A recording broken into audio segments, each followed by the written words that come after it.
Welcome back to Every Disney Movie Ever. My name is Jess and I'm watching Every Disney Movie Ever. Today we're going to talk about Saving Mr. Banks. Saving Mr. Banks is a 2013 theatrical release about Disney and team trying to win over P.L. Travers for the rights of Mary Poppins. It is directed by John Lee Hancock, cinematography by Jason Schwartzman, editing by Mark Livolsi, music by Thomas Newman, and it's written by Kelly Marcel and Sue Smith. The film stars Emma Thompson as P.L. Travers, Tom Hanks as Walt Disney, B.J. Novak as Robert Sherman, Jason Schwartzman as Richard Sherman, Bradley Whitford as Don DeGrady, Annie Rose Buckley as Ginty, Colin Farrell as Travers Goff, Ruth Wilson as Margaret Goff, and Paul Giamatti as Ralph. In 2002, Ian Colley produces a documentary on P.L. Travers called The Shadow of Mary Poppins. He then felt like there was more that could be done with the P.L. Travers story, so he contacted Essential Media Entertainment to develop a biopic with Sue Smith. This piqued the interest of BBC, who pulled Alison Owen, the producer, in, who pulled in Kelly Marcel to help write. Marcel took out Travers' conflict with her son and split the story into two. So in the movie, P.L. Travers says she doesn't have any children. Not true. P.L. Travers had a son. But in the Marcel split it into two conflicts, the one that Travers was having with Disney and all of her own childhood issues. Marcel's version featured copyrighted elements for Mary Poppins, and so they realized they would have to go to Disney eventually. But Robert B. Sherman heard about it and gave a chapter early from his book that really helped Marcel's script rewrite. Corky Hale handed the script to Richard M. Sherman, who gave producers his support. So then Sean Bailey heard about the script and went to Bob Iger. They had three choices: purchase it and kill it, put it in turnaround, or co-produce it. They decided to co-produce it. Iger contacted Tom Hanks to play Walt Disney because it would be the first time Walt Disney was portrayed, what's the word they use? Mainstream-wise. So he might have been portrayed in a few other things, but they were all like maybe on TV or maybe really small. This would be the first time that he's being portrayed on the big screen, and it wasn't actually him. Obviously he agreed, because here's Tom Hanks playing Walt Disney. Emma Thompson said Travers is one of the most difficult characters she's ever played just because of how deeply hurt and sad P.L. Travers was. Production got granted access to 36 hours of recordings between Travers and the filmmakers. They also got access to like 20... How many is it? A lot of letters between Disney and Travers as well. Hancock was worried, now that Disney was attached, that they'd try to say, like, don't do this, handpick it, all this kind of stuff. But much to everyone's surprise, Disney said they didn't want to sanitize it or change Walt in any way. Crazy. The only thing they requested was that there was no on-screen inhalation of cigarette smoke because they didn't want an R rating. Tom Hanks very much disagreed with this. He wanted to show the whole Walt Disney moment. So the only thing you can see in the film is him putting a cigarette out in an ashtray. Filming started on September 19th, 2012, which is actually my birthday. Not like my actual birthday. I'm obviously much older than 2012 born. But September 19th is my birthday, so it's the second most popular birthday in the world. Hey-o. Anyway, filming took place in Southern California, except for like 2 shots in London, which is hilarious, which makes sense. They recreated Walt's office to a T. They recreated a bunch of stuff to look how it would in the 60s, the Chinese theater, everything they changed and recreated. They recreated Disneyland in 1961 to do that whole walkthrough. Super fun. Emma prepared by reading Travers' books, the letters, and listening to all the recordings. The costume team was on top of it, down to the emblem on Walt Disney's tie that he always wore. Had a $35 million budget, made $117.9 million at the box office, has a 79% Rotten Tomatoes consensus, aggressively likable and sentimental to a fault. Saving Mr. Banks pays tribute to the Disney legacy with excellent performances and sweet, high-spirited charm. It was nominated for Best Score. There had been rumors that it was going to be nominated for Best Picture and Emma Thompson nominated for Best Actress, but nope. Snubbed in those categories, apparently. Okay, so now we're going to talk about accuracy. This is not entirely accurate. They did change quite a bit. Like I just mentioned, they say Travers doesn't have a son, which is untrue. But we're going to talk more about this. Walt having to convince P.L. Travers, Mrs. Travers, for the rights is completely fictionalized. They already had the rights. Disney had the rights to the book, could make the movie regardless.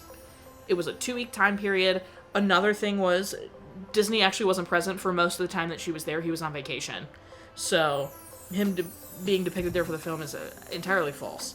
Many scenes of Travers and Disney are actually adapted from letters they exchanged versus actually happening in person in those 2 weeks. Ralph, the limo driver, completely fictionalized. Travers did have a limo driver, but that's it. She just had a limo driver. The story they made up in the movie is just made up. The film depicts Travers somewhat softening and coming to amicable terms.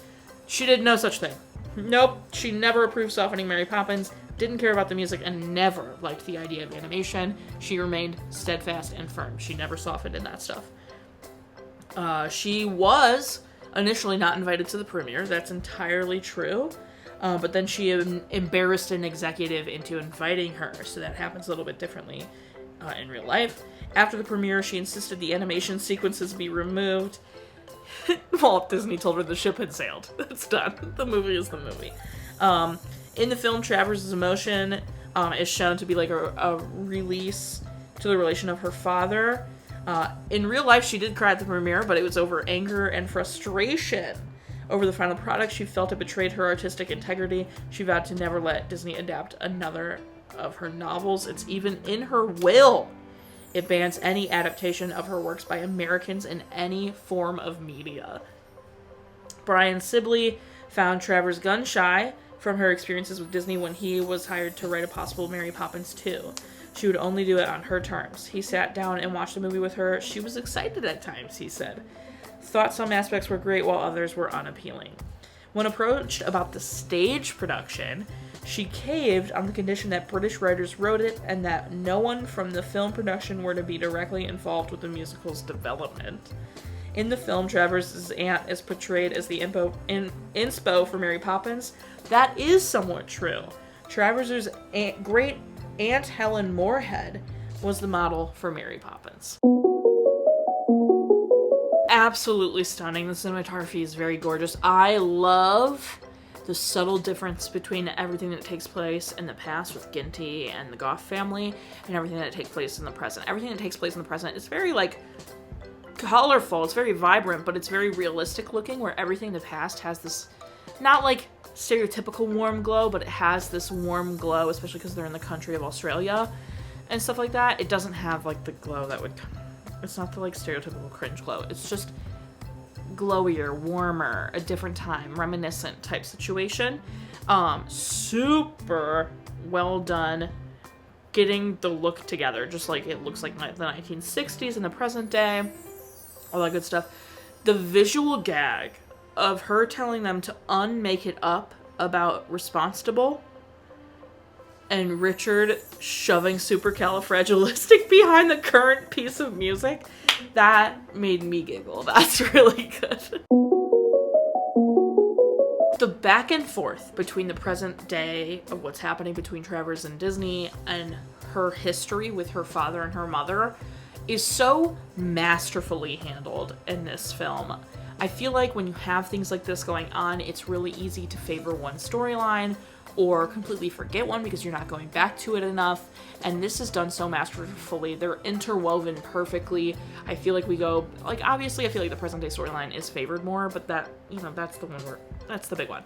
But the stuff happening to P.L. Travers in the past, Ginty, is so good. I love that storyline. When I saw this for the first time, that was my favorite storyline because I really resonated with it.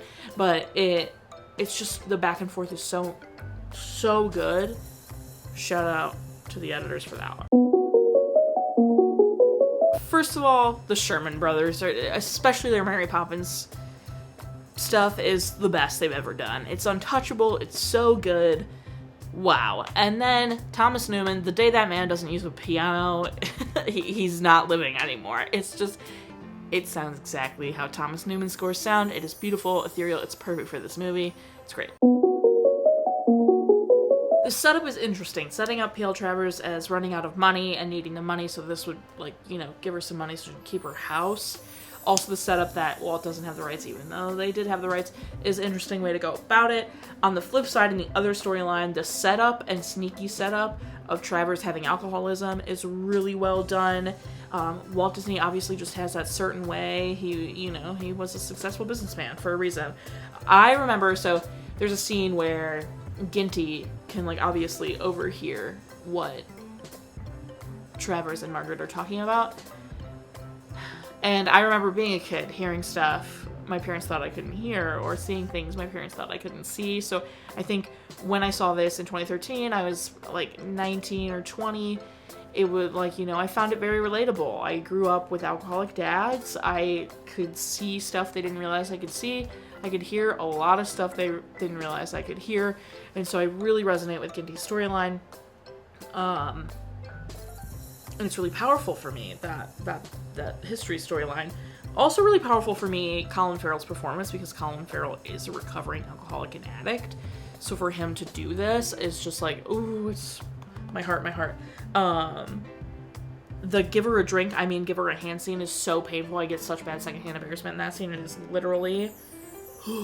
And then him being ill and being cruel to her because he's sobering up and is sick about her poem. So then she finds him the alcohol to give him because she thinks he's more fun when he has the alcohol and she doesn't understand. Oh, it's so real. And then Margaret being, like, at the end of her rope and trying to basically commit unaliving herself, and Ginty, like, having to go get her and break her out of that and being like, it's time to go home, like, let's go home, is so powerful. And also on the powerful stand is when P.L. Travers and Ralph have the moment where P.L. Travers is like, Jane can do anything anyone else does. Oh my god, so good. On the flip side, we have, like, Get on the Horse, Pamela. So funny. So the movie really is handling such, like, hard subjects, but also so fun and funny in other sides. It's a really well-rounded film. This is an incredibly well-acted movie. If anything, if you don't love the story, if you don't think it's the best movie, that's fine, but you cannot disagree that this movie is peak with actors. Emma Thompson hit it out of the park. Tom Hanks always hits it out of the park. Paul Giamatti as a limo driver hit it out of the park. Colin Farrell hit it out of the park. Everybody hits it out of the park. It is so well acted. My favorite part is probably the scene between Walt and Pamela in England when he's, like, laying it down. That's really powerful. Or the scene when Aunt Ellie shows up in the past and it's like, I'm gonna fix it. It's really like, oh, yes. My least favorite part is probably Ginty giving Travers the alcohol, or when he's giving the speech and is like, give her a drink, and it's really embarrassing. Ooh, I don't like it. Recommend? Yes. Watch again? Most likely. I have seen it many times. The old school opening was super fun. It was, again, super relatable because I had alcoholic dads. By the way, they're sober. They've been sober for a huge chunk of time now. I don't want anyone to be like, you keep bringing up alcoholic dads, are you still with that? No, they've been sober. It's wonderful. We're really proud of them. They're great, amazing, one day at a time, all that good stuff. I feel like it's really hard to drown yourself. Not that I would know. Also, hard topic, probably. Maybe I should avoid it. But I'm just always, like, when that's in a movie, I'm like, I feel like this is really hard to do, but I don't know. I'm going to steer away. I'm going to steer away. Better topic. Colin Farrell jumping up onto a bareback horse. Wow. Very attractive. Very amazing. All of them being shook by Pamela starting to tap her foot and dance during Let's Go Fly a Kite. Amazing scene, kind of tarnished because I know it's not real. She did not budge at all. So, great for the movie, sad knowing in real life it didn't happen. The moment that Walt, like, drops the whole, like, he must have meant a lot to you to take his name. So good. And then the mid-credits, they have a tape reel of a real interaction between Pamela and the crew. And just to show you that's exactly what she sounded like, it's very good. Definitely recommend. It's like the first scene where she's like, it should be this, it shouldn't look like that, it should look like this type situation. This is great. I definitely recommend this. It's a really good movie. It's really well made. It's really interesting. It's a touching story. And it's fun. And I don't think they sanitized it in any way. Like, Walt Disney doesn't look like the best guy. He looks like a pushy businessman, in my opinion. He's still, like, wanting to do something wonderful and tell a wonderful story. And, like, Mary Poppins got him his Oscar. Well, he already had Oscars, but was the biggest one. He got the best picture with that one. So, you know, it's his crowning glory, basically, I feel like. Anyway, that's it. That's all I got. My final rating is 8. What should I do? Kites? That seemed to be a pretty big deal. Tape recorders? Maybe we'll do kites. 8 kites out of 10 are total movie count is. Oh, our parent death toll is. I did not cry, if you can believe it. If you want to keep up with what movie I'm watching when, follow me on all socials to find out what movie I'm watching when. I put out videos every Monday and Friday and sometimes Wednesday. Join Patreon. Got a tier starting at just $1. You get every video a week early, coupon code for merch, and exclusive merch access. Tiers above that, you get daily trivia, monthly postcards, bonus content, all that good stuff. Buy merch. Merch is great. Merch is grand. Castle. Until next time, comment, like, subscribe. I'm not in charge of your life. You are, so you do you, and don't be. I kind of want to say Pamela about it, but that's really mean because who hurt her? You know, like, she's dealing with some stuff. So there's no real villain in this movie then.